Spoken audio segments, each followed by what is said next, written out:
Praise the lord. Good morning. ప్రభువైన యేసుక్రీస్తు శుభనామంలో మీ అందరికీ వందనములు. చిన్న ప్రార్థనతో ఈరోజు దేవుని వాగ్దానాన్ని స్వతంత్రించుకుందామా? మమ్మల్ని ఎంతో మిక్కిలిగా ప్రేమించినటువంటి మా ప్రియ పరలోకమందున తండ్రి, నీ ఘనమైన శ్రేష్టమైన నామాన్ని బట్టి వందనాలు ప్రభువా. ఉదయకాల సమయంలో నీ సన్నిధిలో కనిపించడానికి మాకు ఇచ్చిన ధన్యత కొరకే వందనాలు తండ్రి. ఆశ కలిగిన ప్రాణాన్ని తృప్తిపరిచే దేవుడు, ఎవరికి ఏ మాటలైతే అవసరమైనాయో ఆ మాటల చేత ప్రతి ఒక్కరిని దర్శించి మాట్లాడమని ఈ నామంలో ప్రార్థిస్తున్నాము తండ్రి. ఆమేన్. ఈరోజు దేవుని వాగ్దానము సామెతల గ్రంథము 11వ అధ్యాయము 8వ వచనం. నీతిమంతుడు బాధ నుండి తప్పింపబడును, భక్తిహీనుడు బాధాపాలగును. Proverbs chapter 11 verse 8. The righteous is delivered out of trouble and the wicked cometh in his stead. దేవుడు ఇచ్చినటువంటి అద్భుతమైన వాగ్దానం మన అందరి జీవితంలో నెరవేర్చబడును గాక. ఆమేన్. ఉదయకాల సమయంలో ఎంతమంది బాధపడుతున్నారండి? నేను మంచి వ్యక్తినైనా కూడా అనేక సార్లు నిందించబడుతున్నాను, అవమానించబడుతున్నాను, అలాగే బాధల్లో పాలవుతున్నాను, నేను ఎంత మంచి చేసినా నాకు చెడు జరుగుతుందని బాధపడుతున్నారా? అయితే మీకోసమేనండి ఈ వాగ్దానం. ఎందుకంటే నీతిమంతుడు బాధ నుండి తప్పింపబడతాడు అని దేవుడు వాక్యం సెలవిస్తాం. ఇక్కడ నీతిమంతుడికి బాధలు కలుగువని దేవుడు చెప్పట్లేదు. అయితే నీతిమంతుడికి బాధలు కలిగినప్పటికీ కూడా ఖచ్చితంగా కలుగుతాయి, అయినప్పటికీ కూడా వాటిలో నుంచి నేను తప్పిస్తాను అని చెప్పి దేవుడు అద్భుతమైన వాగ్దానం చేశాడండి. ఎందుకు నీతిమంతులకి మరి బాధలు వస్తాయి? ఎందుకు నిజాయితీగా ఉండే వాళ్ళకి శ్రమలు వస్తాయి? ఎందుకు ఇబ్బందులు వస్తాయి అంటే, ఎప్పుడు కూడా ఒక ఫలించే చెట్టుని చూడండి, మరి రాళ్ళు దేనికి పడతాయి అని ఆలోచిస్తే దేనికి పడతాయండి? అందరికి తెలుసు కదా, మనకి ఫలించే చెట్టుకే మరి రాళ్ళు పడతాయి. అంటే ఏ చెట్టు అయితే తన ఫలాలను ఇస్తుందో దాన్నే కదా మనం రాళ్ళేసి కొట్టి మరీ తెంపుకుంటాం. అదే ఫలాలు లేని చెట్టుకి ఎవరైనా రాళ్ళేస్తామా అండి? ఎవరు ఏమో, ఎందుకంటే దాంట్లో ఏమీ లేవు కాబట్టి. అలాగే ఈరోజు నీ జీవితంలో ఏదో ఒక స్పెషాలిటీ ఉంది, ఈరోజు నీ జీవితంలో ఒక మంచి ఉంది, నీ దగ్గర నుంచి తీసుకోవడానికి ఉంది కాబట్టే అనేకులు నీ మీద నిందలేస్తున్నారు, అవమానం చేస్తున్నారు, అలాగే నిన్ను ఇబ్బంది పరుస్తున్నారు. అయితే నీ ద్వారా వాళ్ళకి కలిగేది ఏంటంటే మంచి ఫలితం, అలాగే మంచి ఫలం వస్తుంది. కానీ వాళ్ళ ద్వారా నువ్వేం ఎదుర్కొంటున్నావు అంటే రాళ్ళ దెబ్బలు. అయితే ఇవన్నీ కూడా కొద్ది రోజులేనండి. చాలామంది అనుకుంటారు కదా, మరి ఎన్ని రోజులైనా ఈ వ్యక్తుల్ని ఇబ్బంది పెట్టచ్చు, వీళ్ళని బాధ పెట్టచ్చు అని అనుకుంటారు. కానీ అవి కొద్ది రోజులు మాత్రమే దేవుడు అనుమతిస్తాడు. ఎందుకంటే అవతల వ్యక్తికి కూడా మేలు పొందాలి, వాళ్ళని చూసి అట్లీస్ట్ వీళ్ళు మారుతారు అని చెప్పి దేవుడు కొన్నిసార్లు నీతిమంతుల జీవితాల శ్రమలు అనుమతిస్తాడు. అయినప్పటికీ వాళ్ళు కానీ మారలేదనుకంటే ఖచ్చితంగా వాళ్ళ జీవితంలో శిక్షను ఎదుర్కోవాల్సి వస్తుంది. ఎందుకంటే ఇక్కడ వాక్యంలో చూస్తున్నాం కదా, భక్తిహీనుడు బాధాపాలగును. మరి దేవుడు ప్రతి ఒక్క వ్యక్తికి అవకాశం ఇస్తాడండి మారడానికి. మరి చెడు నుంచి ప్రతి ఒక్కరూ తప్పించబడ్డమే దేవుడు ఉద్దేశం.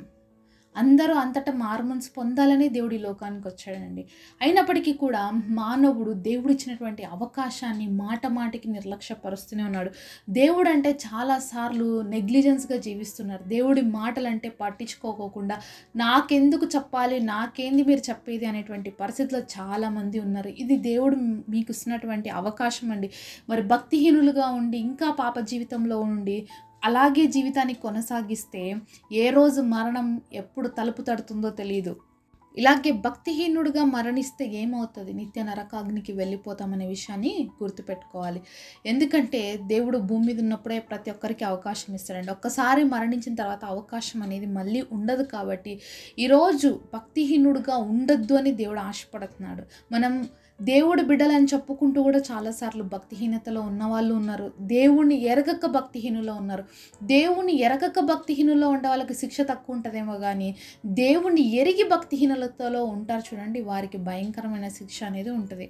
మరణించిన తర్వాత ఒక వ్యక్తి ఏ విధంగా జడ్జ్మెంట్లోకి వస్తారు అంటే, ఎరిగి పాపం చేస్తే దానికి వచ్చే శిక్ష చాలా భయంకరం అండి. తెలియక చేసిన పాపాలు దేవుడు క్షమిస్తాడు. మరి తెలిసి చేస్తే మాత్రం అది చాలా భయంకరమైనటువంటి శిక్షకు కారణమవుతుంది.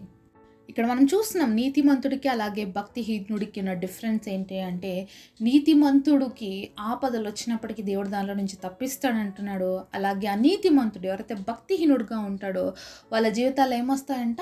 బాధలు వస్తాయంట. అంటే ఖచ్చితంగా అనుభవిస్తారు. మనం ఈరోజు చూస్తుంటాం కదా, ఏమి విత్తుతామో అదే పంట కోస్తాము అని చూస్తూ ఉంటాము, అలాగే వింటూ ఉంటాం. నిజానికి నరకం అనేది ఇక్కడ భూమి మీద కూడా చాలామంది అనుభవించాల్సి వస్తుందండి. ఎందుకంటే ఎక్కడ మనం చూడని వాటికంటే కూడా ఈరోజు అనుభవించే వాటిని చూసి నేర్చుకోవడం చాలా అవసరం. నరకం ఖచ్చితంగా ఉంది. దేవుడు చెప్పాడు. ఎందుకంటే పరలోకం ఉంది, నరకం ఉంది. అలాగే మరి మనం చేసిన ప్రతి దానికి కూడా దేవుడు అవకాశం ఇస్తాడు భూమి మీద. అప్పటికి కూడా మనం సరి చేసుకోలేదనుకో నిత్య నరకాగ్నికి డైరెక్ట్‌గా వెళ్ళిపోతామండి. ఈ భూమి మీద మనకి చేసిన పాపాలకి కూడా కొంచెం సమయం ఉంటుంది. చాలామంది వాటిని అనుభవిస్తుంటారు. ఆ పరిస్థితులు బట్టనే తెలుసుకోవాలి కదండీ. నేను ఈ తప్పు చేశాను, అయ్యో నేను ఈ పాపం చేశాను, అందుకే ఈరోజు దీన్ని అనుభవిస్తున్నాను. చాలామంది ఏం చేస్తున్నారంటే తల్లిదండ్రుల్ని పట్టించుకోకుండా ఇష్టం వచ్చినట్లుగా ప్రవర్తిస్తూ ఉంటారు. ఈరోజు మీ తల్లిదండ్రుల పట్ల మీరు అలాగా ప్రవర్తిస్తున్నారో, రేపు మీ పిల్లలు కూడా మీతో అలాగే ప్రవర్తిస్తారు. అంటే ఏమి విత్తుతామో అదే కోస్తాము. ఒక చిన్న ఫ్యామిలీ ఉందంట అండి. అందులో మరి ఆ కొడుకు వాళ్ళ తండ్రికి ప్రతిరోజు ఒక ప్లేట్లోనే పెట్టాడంట ఆహారం. దాంట్లోనే వాళ్ళ నాన్నకి రోజు ఫుడ్ ఇచ్చాడు. అలాగే వాళ్ళ నాన్న కోసం ఒక గ్లాస్ పెట్టి అందులోనే వాటర్ ఇంకేమి ఇవ్వాలన్నా దాంట్లో ఇచ్చాడనమాట. అయితే సడన్గా ఒకరోజు ఆ గ్లాసు తర్వాత ఆ ప్లేట్ మాయమైపోయినాయి అనమాట. ఎంత వెతుకుతున్నా వాళ్ళ నాన్నకి అన్నం పెట్టాలంటే దొరకట్లేదంట. మరి వెతికిన తర్వాత వాళ్ళ ఇంట్లో చిన్న పిల్లోడు ఉన్నాడు అనమాట, వాళ్ళ కొడుకు. అయితే ఆ పిల్లోడిని అడుగుతాడు వాళ్ళ నాన్న, చూసావరా తాతయ్యకి పెట్టిన గ్లాసు తర్వాత ప్లేట్ అంటే, అవును డాడీ చూసాను అంటే, ఎక్కడ చూసావరా అంటే, అది నేనే ఎత్తిపెట్టుకున్నాను అంటాడనమాట. ఎందుకు ఎత్తిపెట్టుకున్నావు అంటే, రేపు నువ్వు కూడా ముసలోడైపోతావు కదా తాతయ్యలాగా, అప్పుడు నీకు కూడా ఇదే ప్లేట్ ఇదే గ్లాస్ ఇద్దామని అని చెప్తున్నాడు. అంటే అప్పుడు వెంటనే తండ్రి అంటాడు, ఏంట్రా ఈరోజు ఇంత బాగా నేను పెంచుతుంటే ఇంత బాగా చూసుకుంటే రేపు నాకు అలాంటి గ్లాసు ప్లేట్ ఇస్తావా అంటే, తాతయ్య కూడా నిన్ను ఇలానే చూసుకున్నాడు కదా డాడీ, నువ్వు చేస్తున్నావు కదా అని ప్రశ్నించాడంట. కాబట్టి ఈరోజు మనం ఏదైతే చేస్తున్నామో మన పిల్లల్ని మనల్ని గమనిస్తున్నారు. ఈరోజు మనం ఏదైతే చేయాలని ఇష్టపడుతున్నామో రేపొద్దున మన పిల్లలు కూడా అవే చేస్తారండి. కాబట్టి ఈ పిల్లల యొక్క విషయంలోనే కాదు, ఏ పనైనా మనం చేస్తున్నామంటే అది ఖచ్చితంగా మనకి వెనక్కి వస్తుంది అనే విషయాన్ని మర్చిపోకుండా ప్రతి పనిని మనం చాలా జాగ్రత్తగా కేర్ఫుల్గా బిహేవ్ చేయాలి. మన తల్లిదండ్రులతో పిల్లలుగా మనం ఏ విధంగా బిహేవ్ చేస్తామో అలాగే మన బిడ్డలు కూడా రేపు మనతో అలాగే బిహేవ్ చేస్తారు. కాబట్టి దేవాది దేవుడు మనకి నేర్పిస్తున్నప్పుడు మనం నేర్చుకోవాలి. అవకాశం ఇచ్చి సరి చేసుకోండి అంటున్న ప్రతిసారి మనం సరి చేసుకుంటే మన జీవితంలో మనం ఆశీర్వదించబడతాం. అలా కాకుండా నాకేంటిలే నేనేంటిలే అని అనుకున్నాం అనుకోండి, ఎవరి పరిస్థితి ఎప్పుడు ఎలా మారుతుందో ఎవ్వరం చెప్పలేం. కాబట్టి జాగ్రత్తగా దేవుడి సన్నిధిలో ఉండడం నేర్చుకోవాలి, అలాగే నడుచుకోవడం నేర్చుకోవాలి. మరి రోజు నీతిమంతులుగా తీర్చబడాలని ఆశపడుతున్నట్లయితే ప్రభు అయిన యేసుక్రీస్తు ప్రభు వారి రక్తంలో కడగబడితే నీ ప్రతి పాపం నుంచి నీకు విడుదల వస్తుంది. అలాగే ఎవరైతే యేసుక్రీస్తు ప్రభు వారి రక్తంలో తమ పాపాలు ఒప్పుకొని మరి విడిచిపెట్టి కడుక్కుంటారో మరి వాళ్ళు నీతిమంతులుగా దేవుడు తీరుస్తానని చెప్తున్నారు. మరి ఈరోజు నువ్వు ఏ పాపపు బలహీనతల్లో ఉన్నావో, అలాగే ఏ భక్తిహీనుడిలాగా ఈరోజు జీవిస్తున్నావో దేవుడు నీతో మాట్లాడుతున్నాడు. నువ్వు మార్చుకో. నీ ప్రవర్తన ఏదైతే దేవుడికి వ్యతిరేకంగా ఉందో, దేవుడి నియమాలకి వ్యతిరేకంగా ఉందో, అలాగే దేవుడికి అయిష్టకరమైన జీవితాన్ని ఎక్కడెక్కడైతే జీవిస్తున్నావో దయచేసి వాటన్నిటినీ కూడా విడిచిపెట్టమని దేవుడు నామంలో మనవి చేస్తూ ఉన్నాను.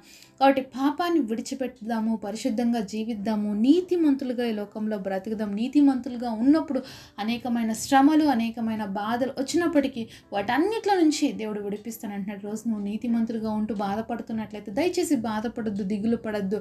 నువ్వు ఫలించే చెట్టువి అని గుర్తుపెట్టుకో.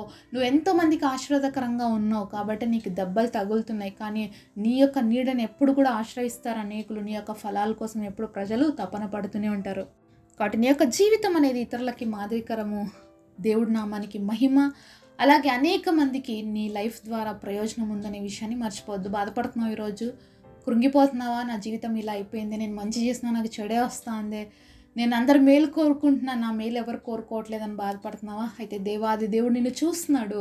నీకు మేలు చేయాలని ఆశపడే దేవుడు ఎప్పుడు సిద్ధంగా ఉన్నాడు. తగిన సమయంలో నిన్ను హెచ్చిస్తాడు, ఉన్నతంగా తీర్చిదిద్దుతాడు. కాబట్టి నువ్వు నీతిమంతుడిగా ఉన్నందుకు ధైర్యంగా ఉండు. మరి నీతిమంతుల పిల్లలు ఎప్పుడు కూడా భిక్షం ఎత్తుకున్నట్టు ఎక్కడ చూడలేదు. కాబట్టి దేవుడు తప్పకుండా ఏదో ఒక రోజు తప్పకుండా తన యొక్క సమయంలో హెచ్చిస్తాడు, అలాగే దీవిస్తాడు. ఈరోజు నువ్వు ఏ పరిస్థితులు గుండా వెళ్తూ ఉన్నా ఆ పరిస్థితులను చూసి కృంగిపోక వెనదిరిగిపోకుండా ధైర్యముగా దేవుడి కృపాసింహాసనం దగ్గరికి వచ్చినట్లయితే తప్పకుండా నీ జీవితంలో గొప్ప ఆశీర్వాదాన్ని పొందుకుంటావు. అట్టి కృప దేవుడు మనందరికీ దయచేయును గాక. పరిశుద్ధులైన తండ్రి, మీరు మాతో మాట్లాడిన ప్రతి మార్చి కొరకు వందనాలు చెల్లిస్తున్నాం తండ్రి. అయా నీతిమంతుల బాధల్లో నుంచి విడిపిస్తానన్నావు తండ్రి. ఈరోజు ఎవ్వరు నీ బిడ్డలుగా ఉండి మంచిగా జీవిస్తూ కూడా బాధలు, శ్రమలు, కష్టాలు ఎదుర్కొంటున్నారో వారందరినీ ఆ పరిస్థితుల నుంచి విడిపించి ఈ నామానికి బహు ఆశీర్వాదకరంగా, బహు దీవెనకరంగా వారిని చేయమని ప్రభు అనేక స్థలాల్లో వాళ్ళని హెచ్చించి నిలబెట్టుకోమని నజరేయుడైన యేసు నామంలో ప్రార్థిస్తున్నాము తండ్రి. ఆమేన్. ఈరోజు బర్త్డే అలాగే వెడ్డింగ్ యానివర్సరీ సెలబ్రేట్ చేసుకుంటున్న మీ అందరికీ కూడా wish you happy birthday and happy anniversary. God bless.